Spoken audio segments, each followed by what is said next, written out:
প্রিয় শিক্ষার্থী, তোমাদের সবাইকে শুভেচ্ছা। আজকে আমি তোমাদের আলোচনা করব ইলেকট্রন বিন্যাসের নীতি নিয়ে। আসলে পরমাণুতে কিভাবে ইলেকট্রনগুলো সাজানো থাকে সেইটাই হলো এখানে মুখ্য বিষয়। ইলেকট্রনগুলো সাজানো বলতে ইলেকট্রনগুলো পরমাণুর বিভিন্ন শক্তি স্তর রয়েছে, তোমরা জানো। সেই শক্তি স্তরে ইলেকট্রনগুলো প্রথমে নিম্ন শক্তি স্তর, তারপরে ক্রমান্বয়ে উপরের স্তরে উঠতে থাকে। অর্থাৎ আমরা কোনো বিল্ডিংয়ে যখন প্রবেশ করি তখন বিল্ডিংয়ের বিভিন্ন floor, first floor, second floor, third floor, এভাবে আস্তে আস্তে বিল্ডিংয়ের উপরের দিকে উঠতে থাকি। তো অনুরূপভাবে ইলেকট্রনগুলোও পরমাণুর ভেতরে যখন প্রবেশ করে তখন নিম্ন শক্তি স্তর, তারপরে উচ্চ শক্তি স্তরের দিকে প্রবেশ করে। তোমাদের এখানে একটা জিনিস দিয়েছি আমি, যে বিভিন্ন অরবিটাল, তোমরা আমার আগের ভিডিওতে উপশক্তি স্তর বা অরবিটাল সম্পর্কে ধারণা পেয়েছো। যেটা হচ্ছে প্রথম শক্তি স্তরের যে অরবিটাল থাকে 1s, দ্বিতীয় শক্তি স্তরে দুটি উপশক্তি স্তর 2s 2p, অনুরূপভাবে এভাবে চতুর্থ শক্তি স্তরে চারটি উপশক্তি স্তর, কি কি 4s 4p 4d 4f। এভাবে আমরা দেখো, এভাবে 7s 7p। আমরা বাকিগুলো দিই না কেন, আমার এই যতগুলি মৌল এ পর্যন্ত আবিষ্কৃত হয়েছে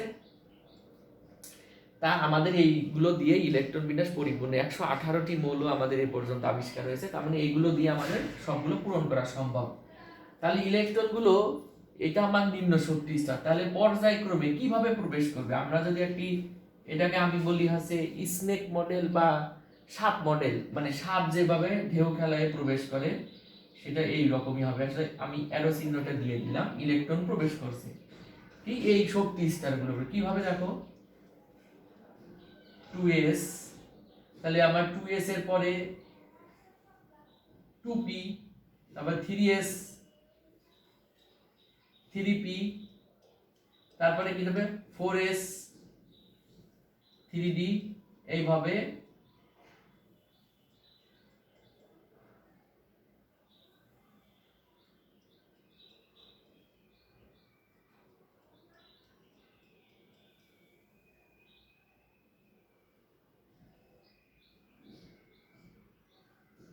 মনে করো যে এইভাবে ইলেকট্রন প্রবেশ করতে থাকছে।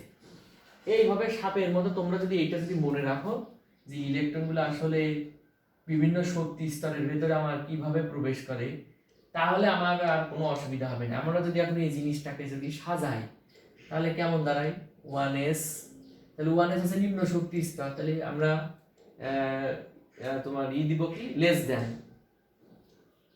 তারপরে 2s, তারপরে কি হবে 2p 3s, তারপরে 3p, তারপরে আমার কি আছে 3p পরে 4s, 4s এর পরে আমার কি আসবে দেখো 3d। এইভাবে আমার পর্যায়ক্রমে অগ্রসর হবে। তো আমরা যখন ইলেকট্রন বিন্যাস করতে যাব কোনো পরমাণুর, এই যে যে বিন্যাসটা, এই বিন্যাসটা একটু মাথায় রাখতে হবে। এখন আমরা, তোমরা আমার পূর্বের ভিডিওতে উপশক্তি স্তর এবং প্রধান শক্তি স্তর বা শুধু শক্তি স্তর যাই বলি না কেন, শক্তি স্তর, প্রধান শক্তি স্তরকে শুধু শক্তি স্তর বলা হচ্ছে, যাই হোক। তো আমরা জানি প্রধান শক্তি স্তর বা শক্তি স্তরকে এল দ্বারা প্রকাশ করা হয়, আর উপশক্তি স্তরকে কি দ্বারা প্রকাশ করা হয়, এল। এই যে আমি তোমাদের বললাম যে এটা নিম্ন শক্তি, এটা উচ্চ শক্তি, এটা কিভাবে নির্ধারণ করা হয়? এইটা নির্ধারণ করা হয় হচ্ছে এই প্রধান শক্তি স্তর এবং উপশক্তি স্তরের যোগফল। অর্থাৎ এই দুইটা যোগফল যদি ছোট মান হয় তাহলে সেটা নিম্ন শক্তি স্তর, এই দুইটা যোগফল যদি বেশি হয় তাহলে সেটা উচ্চ শক্তি স্তর। আমরা একটা প্রমাণ দেখি। মনে করো এই 2p এবং 3s, তাহলে 2p তে আগে ইলেকট্রন প্রবেশ করছে, তারপরে 3s, তাহলে 2p এর জন্য l প্লাস l এর মান, প্রথমে যে সংখ্যাটা থাকে 2, এটা হলো n এর মান, প্রধান দ্বিতীয় শক্তি স্তর। আর l এর মান কত হলে p, আমরা আগের ভিডিওতে আমরা দেখছিলাম, তারপরে তোমাদের একটুখানি লিখে দিই। l এর মান যখন 0 হবে তখন s উপশক্তি স্তর, l এর মান যখন 1 হবে তখন p উপশক্তি স্তর, l এর মান যখন 2 হবে তখন d উপশক্তি স্তর, l এর মান যখন 3 হবে তখন আমার f উপশক্তি স্তর। এটা একটুখানি তোমরা, আমি লিখে দিলাম, এটা হচ্ছে আমরা আগে আমরা জানি, তারপর আবার একটুখানি একটু লিখলাম আর কি। তাহলে p এর মান কত হবে, p এর মান আমার 1, তাহলে l এর মান আমার 2, p এর মান তাহলে n প্লাস l এর যোগফল কত পেলাম আমরা 3। আমি এই 2p আর 3s এর তুলনা করি। 3 তাহলে n এর মান কত হবে 3, আমি একবারে লিখলাম s এর মান 0। দেখো তো দুইটার মানই কিন্তু একই রকম হয়ে গেছে। তাহলে মান যদি দুইটা, আমি প্রথমে একটা কথা বলেছিলাম তোমাদের যে যোগফল যাদের কম হবে সে হলো নিম্ন শক্তি স্তর, যোগফল যার বেশি হবে তখন উচ্চ শক্তি স্তর। আচ্ছা যোগফল যদি একই রকম হয়ে যায় তাহলে আমি কি করব? এখানে এখানে একটা ব্যাপার রয়েছে। n এর মান দেখো একজনের এই 2p এর ক্ষেত্রে n এর মান 2 মানে দ্বিতীয় শক্তি স্তর, 3s এর ক্ষেত্রে n এর মান কত 3। তখন আমাদের যদি যোগফল একই রকম হয়ে যায় তখন আমাদের দেখতে হবে n এর মান কার কম। যদি n এর মান 2p এর ক্ষেত্রে n এর মান 2 আর 3s এর ক্ষেত্রে n এর মান 3, তার মানে 2p নিম্ন শক্তি স্তর, 3s উচ্চ শক্তি স্তর। আমি 3s এর জায়গায় যদি 3p দিয়ে দিই তখন n প্লাস l এর মান আছে 3, l এর মানে আমরা আগে l এর মান 1, এটাও যেহেতু p ছিল এটাও p, তাহলে দেখো তো 4। তার মানে 2p নিম্ন শক্তি স্তর, 3p উচ্চ শক্তি স্তর। তার মানে আমরা এইভাবে নিম্ন শক্তি স্তর এবং উচ্চ শক্তি স্তর কি পদ্ধতিতে আমরা বের করতে পারবো? n প্লাস l নিয়ম বা n প্লাস l নীতি দ্বারা। এখন আমরা এই যে সজ্জার উপর ভিত্তি করে ইলেকট্রন বিন্যাস করা শিখব।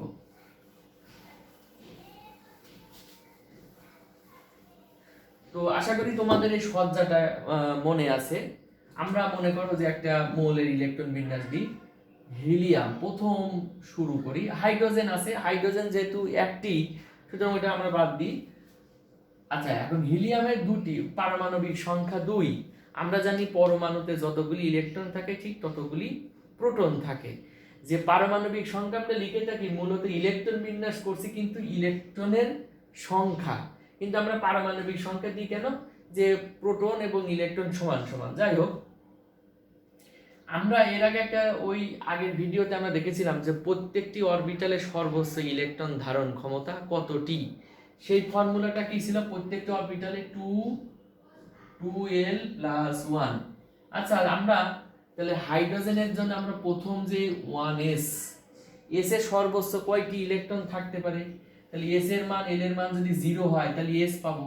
ওকে, তাহলে 2, তাহলে s এর মান বসাও তুমি। এখন l এর মান যখন 0 হবে তখন s উপশক্তি স্তর বা s অরবিটাল 2 × 0 + 1, তাহলে মান আছে 2। তার মানে আমরা দেখতে পাচ্ছি s অরবিটালে সর্বোচ্চ দুটি ইলেকট্রন থাকতে পারে, আর হিলিয়ামের আছেও দুটি ইলেকট্রন, তার মানে আমরা এক্ষেত্রে 2 দিবে। এগুলো কিন্তু প্রত্যেকটি উপশক্তি স্তর ছোট হাতের ইংরেজি অক্ষর দিয়ে লিখতে হবে। আচ্ছা আমরা এখন একটু পারমাণবিক সংখ্যা বাড়াই। মনে করো যে নাইট্রোজেন 7, আমরা এইভাবে যদি দিয়ে তাহলে নাইট্রোজেনের 7টা ইলেকট্রন, তাহলে আমরা প্রথমে দেখবো যে ওই যে সজ্জাটা কিন্তু ঠিক মতো লিখতে হবে। আচ্ছা 1s এর পরে কি ছিল তোমাদের মনে আছে? 1s এর পরে ছিল 2s।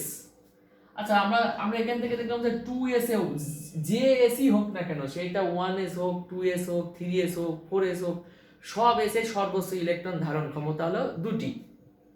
তাহলে 2s এর ক্ষেত্রে 2টি দিয়ে দিলাম। তাহলে আমার অবশিষ্ট কয়টি থাকলো? 2 আর 2 4, যোগফল হলো আর এখনো 3টি ইলেকট্রন রয়েছে। 2s এর পরে কি ছিল মনে আছে তোমাদের? p ছিল। ওকে, এখন আমাদের প্রশ্ন হলো p তে সর্বোচ্চ কয়টি ইলেকট্রন থাকতে পারে? তাহলে আমার এই ফর্মুলাটা এখন p এর জন্য একটু বের করে দেখি। p l এর মান যদি 1 হয় তাহলে আমরা p, তাহলে কয়টা হবে? 6টি। তার মানে p উপশক্তি স্তরে আমার সর্বোচ্চ ইলেকট্রন ধারণ ক্ষমতা 6টি, কিন্তু আমার 4টি তো অলরেডি হয়েছে, এখন অবশিষ্ট আছে 3টি।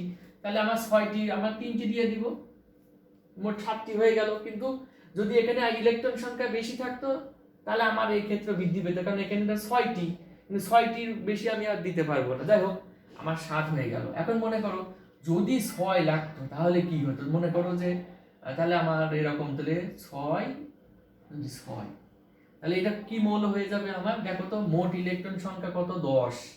তার মানে নিয়নের পারমাণবিক সংখ্যা 10 হয়ে গেল। যদি আমার 11টি হয় তাহলে কি করব? আমরা 11 পারমাণবিক সংখ্যা কার? তোমরা সবাই জানো সোডিয়ামের পারমাণবিক সংখ্যা 11। তাহলে 10টি হয়েছে। 2p পরে কোন উপশক্তি স্তর আছে জানো? 3s। ওকে, তাহলে আমাদের 3s। আচ্ছা, আমরা জানি s এর সর্বোচ্চ কতটি ইলেকট্রন থাকতে পারে? 2টি।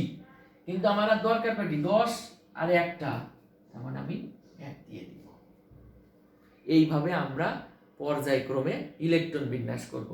আচ্ছা, আমি তোমাদের আগের ভিডিওতে একটা কথা বলেছিলাম, KLMN এই পদ্ধতিতে ইলেকট্রন বিন্যাস করতে যে পটাশিয়ামে একটু সমস্যা হয়, তাই না? পটাশিয়ামের সমস্যা বলতে বলেছিলাম যে 19তম ইলেকট্রন পটাশিয়ামের তৃতীয় শক্তি স্তরে না গিয়ে চতুর্থ শক্তি স্তরে চলে যায়। বিজ্ঞানীরা এটা প্রমাণ করে দেখছে। তাহলে এই ইলেকট্রন বিন্যাস অনুযায়ী দেখি কি ঘটনা ঘটে।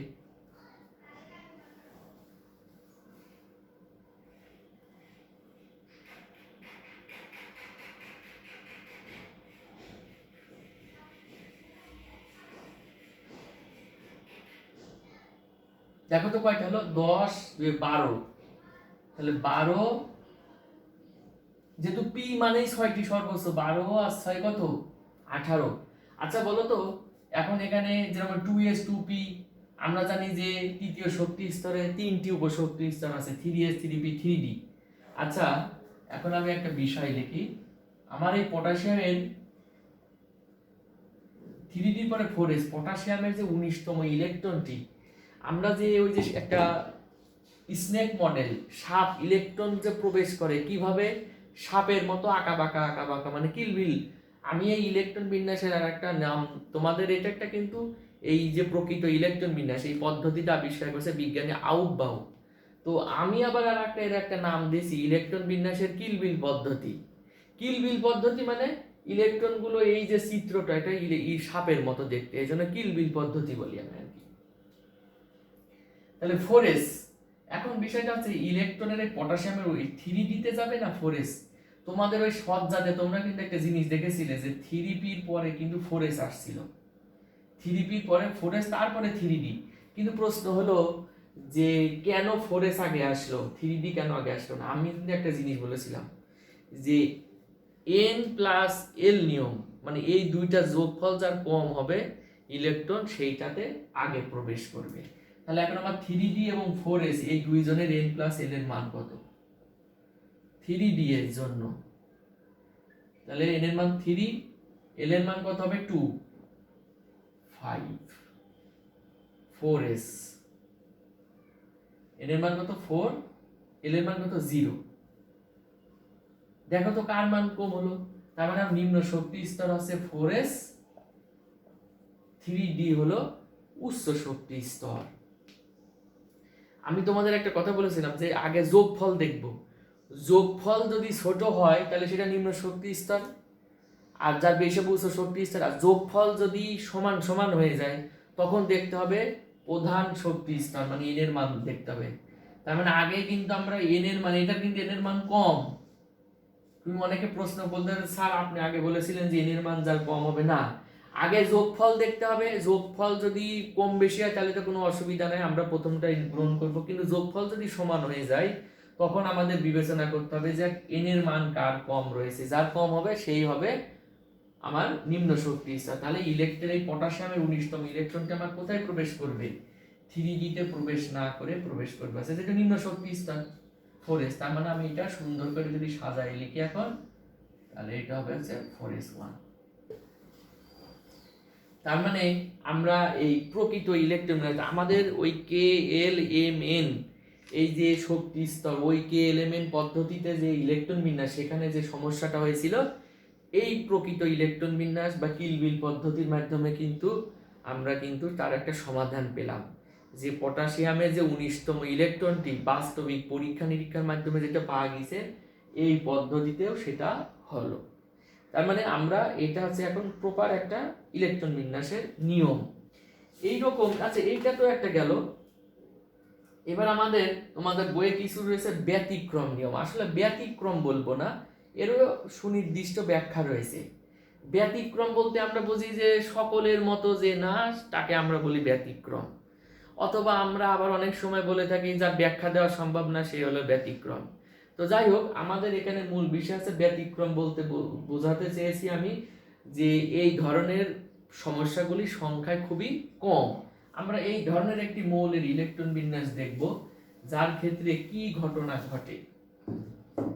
আমরা ক্রোমিয়াম, তোমরা জানো ক্রোমিয়ামের পারমাণবিক সংখ্যা 24। তোমাদের আর একটা কথা বলে নি, যারা রসায়নকে অত্যন্ত সহজ সরল ভাবে নিতে চাও তাদের জন্য শর্ত হলো 1 থেকে 30 পর্যন্ত মৌলের পারমাণবিক সংখ্যাটা এবং যোজনী, এই দুইটা অপশন। পারমাণবিক ভর পরে শিখো, অসুবিধা নাই, কিন্তু পারমাণবিক সংখ্যা 1 থেকে 30 এবং তাদের প্রত্যেকের যোজনী এমনভাবে মুখস্থ করবা, মানে ব্রেনের ভেতর এমনভাবে নিয়ে নিতে হবে যাতে যতদিন এই সায়েন্সের সাথে যুক্ত থাকবা ততদিন যেন তোমার মনে থাকে। বিশেষত রসায়ন যখন পড়তে যাবা, কারণ রসায়ন পড়তে গেলে সব জায়গায় তার পারমাণবিক সংখ্যা অথবা যোজনী, এই দুইটা জিনিস ঘুরে ফিরে সব জায়গায় কাজে লাগবে। সুতরাং তাহলে আমরা বলতে পারি এই দুইটা জিনিস রসায়নের হলো চাবিকাঠি, যে চাবি দিয়ে সহজে রসায়নের বিশাল দরজা, মানে রসায়ন জগতের দরজার খোলা যায়, অর্থাৎ তালার চাবি। মানে আমরা যদি এই দুইটা জিনিস আয়ত্ত করি, রসায়নের সব কিছুই মোটামুটি আমার আয়ত্তে চলে আসে। তাহলে আমাদের অন্য জিনিস আয়ত্ত করার থেকে আমার পারমাণবিক সংখ্যা যোজনীটা আগে আয়ত্ত করে নেওয়া ভালো, কারণ ওই দুইটা জিনিস আয়ত্ত করলে আমরা সব জায়গায় আমাদের কাজ সহজ হয়ে যায়। যাই হোক, তাহলে আমাদের ইলেকট্রন বিন্যাস দেখি 1s2 2s2 2p6 3s2 3p6 3d।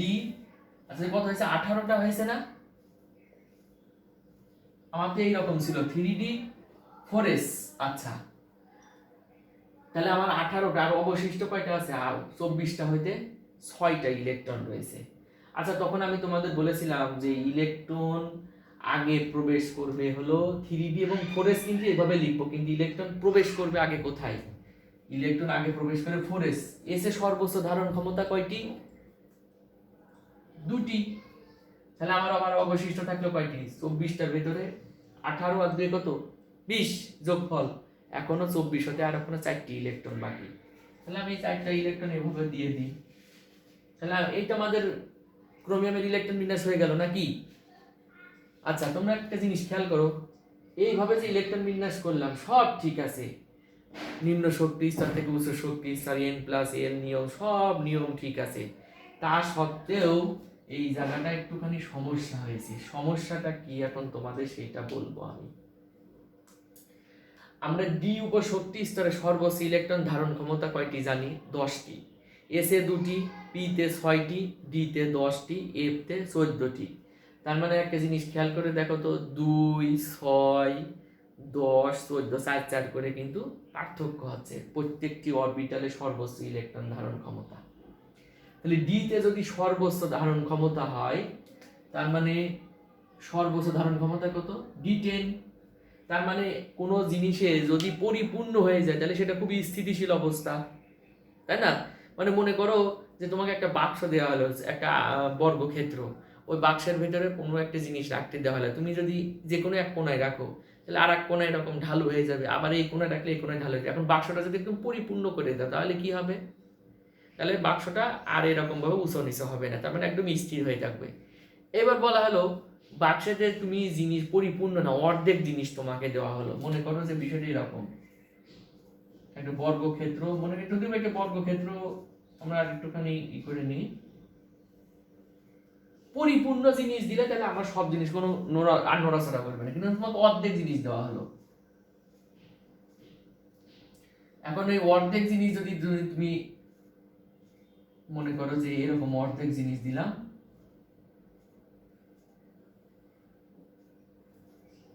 তাহলে এই পাশটা যে কোনো একটা পাশ হয় একদম মাঝ বরাবর যদি থাকে তাহলে কি হবে? এটা ব্যালেন্স থাকবে। আমি যদি এটাকে যদি এরকম সরাই দিই তাহলে এটা আমার কি হবে?